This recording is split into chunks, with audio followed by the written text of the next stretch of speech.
Hi guys, welcome back to my channel. तो मेरे बाल बहुत ज़्यादा फिलहाल के लिए गीले हो रखे हैं because I just came out of the shower. I only have 1 hour left. Apparently मेरी एक क्लास है फोरेंसिक साइकोलॉजी की बिकॉज मैंने अभी तक लंच भी नहीं किया है.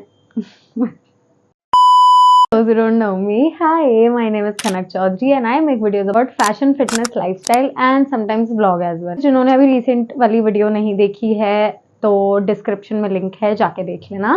एंड या without any further ado let's just get started.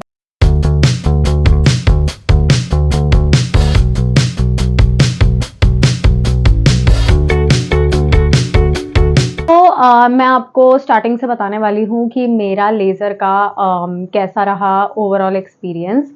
So to be very honest, जैसे आप लोगों को जो मुझे पहले से देख रहे हैं उनको ऑलरेडी पता ही होगा, मैं लेज़र कराने के थॉट में बिल्कुल भी नहीं थी.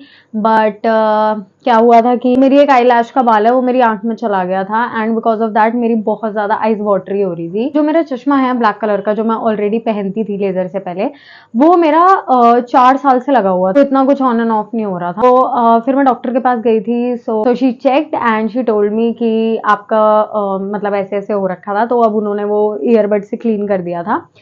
फिर उसके बाद साथ में मेरी आईज चेक हुई थी and then I got to know कि मेरा थोड़ा राइट आई का जो नंबर है वो थोड़ा सा सही हो गया है. अब मैंने काफ़ी टाइम पहले से चेक नहीं कराई थी, सो आई डोंट नो कि वो कब से सही था. बट मुझे मतलब वो कहते कि बहुत मतलब माइनर ही ठीक हुआ है, तो थोड़ा सा मतलब सही हो गया है, बहुत माइनर था, इसलिए आपको डिफरेंस पता नहीं लग रहा था. सो मैंने कहा चलो जी ठीक है. फिर मैं तो इसी हिसाब में थी कि भाई मेरे को चश्मा लगवाना है और अब नया चश्मा बनेगा क्योंकि नंबर चेंज हो गया है. तो फिर मेरे पापा ने बोला कि मतलब फिर तू नया चश्मा क्यों बनवा रही है, तू फिर लेजर ही करा. तो ये बात थी जून की. तो आई वाज लाइक कि कराऊं नहीं कराऊं, तो मेरा थोड़ा ऐसे चल रहा था. फिर उसके बाद मैंने थोड़ा सा माइंड मेड अप किया. मैंने टू बी ऑनेस्ट पहले कोई वीडियो वगैरह देखी नहीं लेजर की बिकॉज अपेरेंटली मुझे ऑर्डर लग जाता, तो इसलिए मैंने कहा भाई नहीं देखनी है.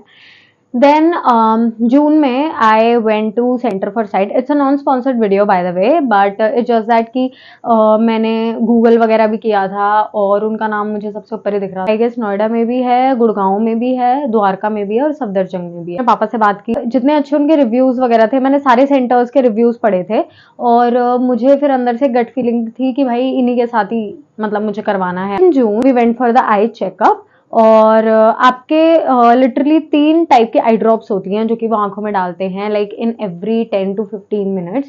सो आपका थोड़ा 2-3 घंटे का जो है वो प्रोसीजर रहता है. उसमें वो सिर्फ आपकी आंखें किस बेसिस पे चेक करते हैं, एक तो आपका नंबर चेक करते हैं ऑफकोर्स, और कितने टाइम पहले से आपको चश्मा लगा हुआ है. सो मेरी अगर मानो तो एटलीस्ट 1 से 1.5 साल तक आपको रुकना चाहिए लेजर कराने से पहले, मतलब कि आपका नंबर स्टेबल हो जाए. अगर आपको चश्मा लगा है तो कम से कम 1.5 साल का वेट करो कि आपका नंबर स्टेबल रहे एंड देन आप लेजर की तरफ मूव फॉरवर्ड करो. उन्होंने मुझसे ये भी पूछा कि मेरे कब से चश्मा लगा हुआ है और ये वाला जो नंबर है वो कितने टाइम से है. उसके बाद उन्होंने मेरे कॉर्नियल थिकनेस चेक की और आपका बेसिकली क्या होता है, आईज के ऊपर आपका एक पतली सी थिन शीट होती है लाइक वेरी वेरी थिन, और उसको हम कॉर्निया बोलते हैं. कॉर्निया का काम क्या होता है, वो बेसिकली जो भी डस्ट वगैरह होती है वो आपकी आंख को उससे बचाता है और आपके रेटिना वगैरह, क्योंकि पीछे बहुत सारी चीजें आपकी ऑप्टिक नर्व्स, आपका रेटिना, आपका लेंस, आपका विजिबिलिटी, यार रॉड्स एंड कोन्स भी होती है, तो बहुत चीजें होती हैं. ठीक है, तो ये उन सबको बचाता है और ये सब चीजें मैंने जो है वो लेजर की वजह से नहीं पढ़ी, ये सब ऑलरेडी मेरे सिलेबस में थी तो मैंने पढ़ी है. हम लोग वहां पे गए तो 2-3 घंटे का उन्होंने ऑलरेडी पहले बोला था अपॉइंटमेंट लेने से पहले कि आपका 2-3 घंटे लगेंगे. और फिर उसके बाद मेरा जो है चेकअप्स होने स्टार्ट हुए. आपका कॉर्नियल थिकनेस बहुत ज्यादा ही लाइक थिन है और आपका जो है लेजर समहाउ नहीं हो सकता है. तो फिर वो आपको पहले से ही मना कर देते हैं बिकॉज ये प्रोसीजर में भी इतना चाहिए कि आपका अच्छे से लेजर से कट लग पाए एंड देन आपका जो है वो प्रोसीजर आगे बढ़ पाए और आपका प्रॉपर लेजर अच्छे से हो पाए.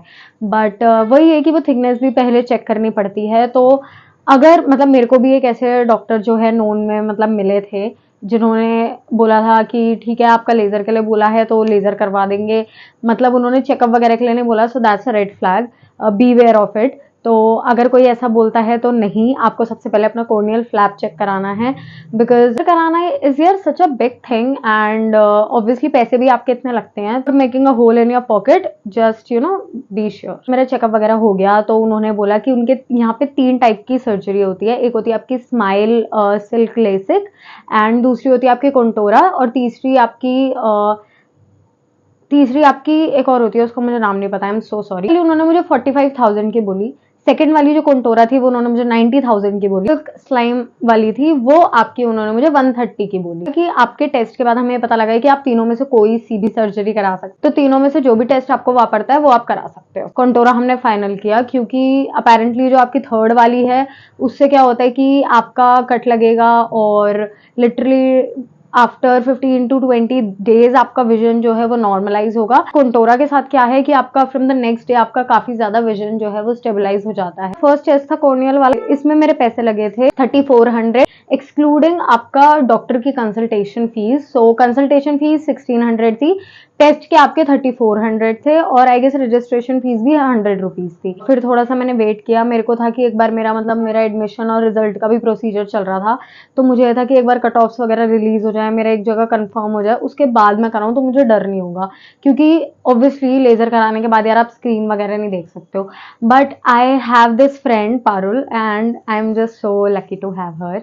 उसने मतलब मेरी उससे सारी बात हो गई थी, एंड शी इज लाइक कि ठीक है भाई तू करा ले, अगर कुछ ऐसा होगा तो तू मुझे अपना पासवर्ड आईडी दे दियो एंड आई जस्ट चेक, अगर कहीं भी आता है तो आई फिल। फिर उसके बाद मैंने जुलाई में नक्की किया कि मैं 7th of जुलाई को मैंने सोच लिया था कि मैं करा लेती हूँ एटलीस्ट, क्योंकि 3 हफ्ते भी चाहिए मुझे अपना कॉलेज स्टार्ट होने से पहले। ठीक है, कॉलेज में तो मुझे ऐसा काला चश्मा लगा के धूप या धूल में नहीं निकलना था, जो कि आपको लेजर के बाद नहीं निकलना होता है। बाद मेरा 14th को कंफर्म हो गया था, but I was like literally shaking.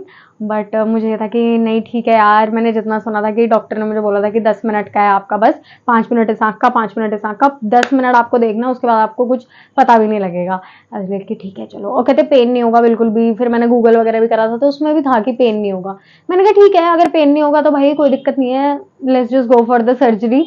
तो फिर उसके बाद द्वारका में हुई थी मेरी सर्जरी, क्योंकि कोंटोरा वाली जो भी सारी आपकी मशीन्स हैं सेंटर फॉर साइट की, वो आपकी सफदरजंग में नहीं है, वो आपकी सारी द्वारका में है। और द्वारका आपका काफी ओल्ड भी है, तो काफी स्पेशलाइज्ड भी हैं, और जो मेरे सफदरजंग वाले डॉक्टर हैं वो द्वारका में ही करते हैं। तो मुझे फिर ऐसा कुछ इशू नहीं था, मतलब डॉक्टर का ये था कि ऑलरेडी पहले बात हो गई है उनसे, तो मुझे ऐसा कुछ इशू भी नहीं था। मैंने कहा ठीक है।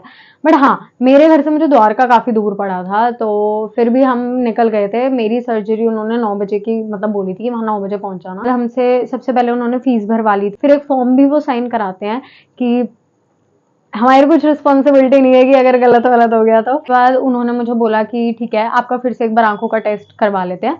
तो वो नॉर्मल आई चेकअप था, जस्ट टू चेक मेरा नंबर वगैरह, है ना। उन्होंने मुझे सर्जरी के 2 दिन पहले से 2 दवाइयां दे दी थी, एक मॉक्सीफ्लोसिन थी और एक और 2 दिन पहले मुझे ये 4 बार जो है आई ड्रॉप्स वो डालने को बोल दी थी। फिर उन्होंने मुझे बोला कि आप 3rd फ्लोर या 4th फ्लोर था शायद कि उधर चले जाओ, एंड वहां पे आपके सर्जरी के क्लोथ्स वगैरह थे वाले। आपके जो वार्ड है उसके अंदर आपके पेरेंट्स वगैरह कोई भी होंगे तो उनको बाहर बिठा देते हैं। उसके बाद आप जाते हो अंदर, ठीक है, वहां पे प्रॉपर ऐसा रिक्लाइनर था, पर अलग से स्लीपर्स होती है, बिकॉज वो ऑब्वियसली वहां पे गंदगी नहीं होनी चाहिए, है ना, तो वो क्लीन वगैरह प्रॉपर रहता है वहां पे। मीनवाइल उन्होंने क्या किया था कि जो नर्समैन थे उन्होंने मेरी आंख पे बोला कि बंद कर लो, और उन्होंने जो लिक्विड बीटाडीन होती है उससे मेरी आईज पूरी यहाँ से यहाँ तक क्लीन कर दी थी। दैट्स वाई वो थोड़ा वीडियो में येलो भी लग रही थी। फिर उसके बाद उन्होंने कहा जब सूख जाए जब भी आपको आंखें खोलनी है। मैंने कहा ओके फाइन।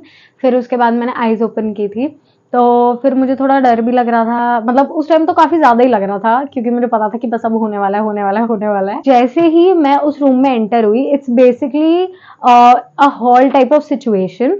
हॉल कैसे कि मतलब काफी बड़ा एरिया टाइप, ठीक है, बीच में आपका एक बेड है, लाइक वो भी वैसा वाला है कि सर्जिकल बेड के आपका इधर इधर उसका हेड जो है वो मूव हो सकता है। वहां पे मेल नर्स थे, I guess 7 to 8 were there और एक मेरे डॉक्टर थे वहाँ पे, ठीक है। तो काफ़ी बड़ा एरिया था, तो मैं जब लेटी तो उन्होंने मेरे हाथ तक, मतलब यहाँ कंधे तक उन्होंने मुझे जो है वो ब्लैंकेट उड़ा दिया था। सारी लाइट्स वगैरह उन्होंने बंद कर दी और एक काफ़ी बड़ा सा ऐसे कुछ बहुत ज़्यादा तेज़ लाइट वाला मेरी आंखों पे पड़ रहा था। फिर उन्होंने मुझे एक पतली सी वाइट कलर की शीट थी, तो कि मेरे मतलब जहाँ पे लेज़र होना है सिर्फ वही साइड ओपन रहे और कहीं पे कुछ ना हो, ठीक है। तो वो उन्होंने मेरे फेस पे ऐसे डाल दी, फिर यहाँ उन्होंने कट लगाया शीट पे, यहाँ लगाया और यहाँ लगाया, हाँ, सो दैट मेरे को सांस आ सके आराम से और मेरी आंखों का लेजर हो पाए, ठीक है। शीट उन्होंने थोड़ी सी ओपन कर दी, तो फिर जब मेरी आंख ऐसे उन्होंने ओपन की थी, तो एक बेसिकली टूल रहता है जो कि आपकी आंख को ना ऐसे ओपन, वाइड ओपन कर देता है, ठीक है। मतलब इसके बाद आप अपनी आंख जो है वो झपका भी नहीं सकते हो। बहुत ट्रॉमेटिक एक्सपीरियंस था फॉर मी। तो ठीक है, आपको पेन नहीं होता है, लेकिन इरिटेशन तो होती है। एक टूल ऐसा डाल दे और वो ऐसे हो रही ओपन, क्योंकि आंख तो क्या है कि आपकी ऐसे बंद होगी, तो वो टूल की तरफ ऐसे हो रही है और टूल उसको ऐसे कर रहा है, तो आप समझ सकते हो ना क्या सिचुएशन हो रही थी। फिर उसके बाद जब उन्होंने ये करा ना, भाई मेरा एंजाइटी लेवल वहां, मैं ऐसे ऐसे होना स्टार्ट हो गई। मैंने कहा शिट, मैंने कहा अब क्या करूं, क्या करूं। फिर उन्होंने उस टाइम एक ही आंख में लगाया था, थैंक गॉड। दूसरी आंख में आपका इसलिए लगाया क्योंकि उसको इरिटेट, क्योंकि आंख क्या आपका बहुत ज्यादा ना डेलिकेट पार्ट है बॉडी का, ठीक है। आप उसको ना ज्यादा टाइम तक इरिटेट नहीं कर सकते हो, सो इसीलिए सर्जरी कम टाइम तक की होती है। तो उन्होंने इसलिए मेरी दूसरी आंख में नहीं लगाया। दवाई वाई डाली, मेरी पूरी आंख व्हाइट हो गई थी और उन्होंने बोला कि कुछ भी ऐसा होगा तो डरना नहीं है। तो इधर की साइड आके एक रेड लाइट जल रही थी एंड बीच में ग्रीन लाइट थी। दे सेड कि आपको ग्रीन लाइट पे ही देखना है। I am like okay. फिर उसके बाद मैं ग्रीन लाइट पे देख रही हूँ, बीच में मुझे जब दिखनी बंद हो गई तो मैंने बोला, मैंने कहा नहीं मुझे लाइट नहीं दिख रही। तो उन्होंने बोला हाँ लग जाएगी। फिर उसके बाद फिर से दिखने लगी, तो मैंने कहा हाँ दिख रही है। तो फिर मेरे डॉक्टर ने बोला कि ठीक है अब मुझे कमेंट्री नहीं चाहिए। तो आई वाज लाइक भाई मुझे डर और लग रहा है और आप कमेंट्री कर रहे हो भाई। तो मेरी ऐसी हालत हो रखी थी कि भाई मुझे बस ये होता, भगवान जी इसको जल्दी से करवा दो, मेरे से नहीं ऐसे रुका जा रहा। मतलब लिटरली उन्होंने मुझे पता है जाते ही बोल दिया कि आओ यहाँ पे, आप आ जाओ, आपकी सर्जरी स्टार्ट होने वाली है। भाई मुझे डरने का भी मौका नहीं दिया उन्होंने। और ऑल्सो आपकी टूल के बाद एक सक्शन ग्रिप भी लगती है जो कि सिर्फ आपके आई बॉल को पकड़ती है, ठीक है। फिर एक टू करके आवाज भी आई थी जो कि लेजर के स्टार्ट होने की थी। और फिर जैसे वेल्डिंग के बाद थोड़ा सा ऐसा जलने की स्मेल नहीं आती है, वो भी आई थी। वो आपका कॉर्नियल फ्लैप जो है वो बन गया है, उसके बाद वो खोलते हैं, तो ऐसा रहता है, आपको पता लगती है। उन्होंने उससे पहले एक एनेस्थीसिया भी डाला था, वो लोकल एनेस्थीसिया था आई ड्रॉप वाला, तो कि आपको पता ना लगे, बट पता लगता है यार, सब पता लगता है। मतलब रेड लाइंस वगैरह बन गई थी जो कि काफी ज्यादा नॉर्मल है। ये व्हाइट पार्ट आपका स्क्लेरा होता है, स्क्लेरा पे आपका रेड लाइंस बनना बहुत नॉर्मल है, बट आपका सारा मेन काम कॉर्निया का रहता है। उसके सर्जरी के बाद भी उन्होंने फिर से एक बार चेक किया, जस्ट की बबल्स वगैरह या ड्राई नहीं हो रही है। फिर नेक्स्ट डे मैं सफदरजंग गई थी, वहां पे मेरा फॉलोअप था। उन्होंने देखा तो क्लीन वगैरह तो मतलब बिल्कुल भी, उन्होंने बस रब वगैरह ऐसे ऐसे, कुछ भी आंख को लाइक पानी वानी कुछ भी नहीं जाना चाहिए। तो फिर उन्होंने फिर से मुझे अगले दिन बुलाया था एंड जब थर्ड डे में गई थी तो उन्होंने फिर एक वीक के बाद बुलाया। तो क्या होता है आपके 3 फॉलोअप्स होते हैं मोस्ट प्रोबेबली, बाद वो आपको एक हफ्ते के गैप में बुलाते हैं। बट जब मैं एक हफ्ते बाद गई थी तो मैंने मतलब अपेरेंटली चश्मे आपको सिर्फ और सिर्फ 4-5 दिन के लिए बोलते हैं, लेकिन मैंने 1.5 हफ्ते लगा के रखे थे क्योंकि मेरे घर वाले मेरे पीछे पड़े हुए थे कि ठीक है लगा ले भाई। तो फिर उसके बाद दवाई वगैरह सब अच्छे से डाली थी। And let me tell you, बहुत बोर होते हो भाई आप। मेरे पास 3 हफ्ते कुछ भी करने को नहीं था, फोन वगैरह नहीं चला सकती थी। मेरे को तारक मेहता पसंद है, तो मैं लैपटॉप में ऑन करके उसको साइड ऐसा रख के हाफ बंद करके मतलब रेडियो की तरह सुन रही थी और भजन ऐसे चला रखे थे। तो कुछ भी आपके पास करने के लिए नहीं होता ना, आप पढ़ सकते हो ना कुछ कर सकते हो, विजन आपका बहुत ब्लरी रहता है। अब तो खैर काफी ज्यादा बढ़िया है क्योंकि ऑलमोस्ट 1 मंथ से ऊपर हो गया है। जब मेरा सेकंड फॉलोअप था देन ही सेड कि अब आप 2 हफ्ते बाद आना क्योंकि आपकी आंखें काफी ज्यादा रिकवर हो चुकी हैं। तो 1 हफ्ते में जो रेड लाइंस थी वो भी बहुत प्यार से चली गई थी। डॉक्टर ने मुझे बोला कि ठीक है अब आप आफ्टर 6 मंथ्स दिखाना, और आई थिंक सो यही था। हाँ, बाकी बस यही है कि आपको अपनी आंखों की केयर करने की जरूरत है। अच्छा अच्छा खाओ और ज्यादा स्क्रीन टाइम ना ही हो। वैसे मेरा तो एडिटिंग वगैरह का भी रहता है तो होता ही है, लेकिन स्टिल मैं जैसे दवाई वगैरह डाल लेती हूँ एंड थोड़ा सा आंखों को रेस्ट भी दे लेती हूँ। तो अब जैसे कॉलेज भी स्टार्ट हो गया तो मेरे पास वहाँ पे एक तो नेटवर्क भी नहीं आते हैं कॉलेज के अंदर, तो मेरे पास फोन चलाने का टाइम ही नहीं मिलता है। ऑल्सो मैंने इसकी एक रील भी अपलोड करी है, जस्ट इन केस आपने अगर नहीं देखी तो मैं उसको मेंशन कर दूंगी डिस्क्रिप्शन। आई डोंट थिंक कि मैंने कुछ भी ऐसा छोड़ा है बताने के लिए। स्टिल अगर कोई क्वेश्चन आपके दिमाग में रहता है तो you guys can ask me in the comment section and I will reply you guys. So yeah, that's it about this video. Thank you so much for watching. I'm going to meet you in the next one. Till then, bye bye. I love you all.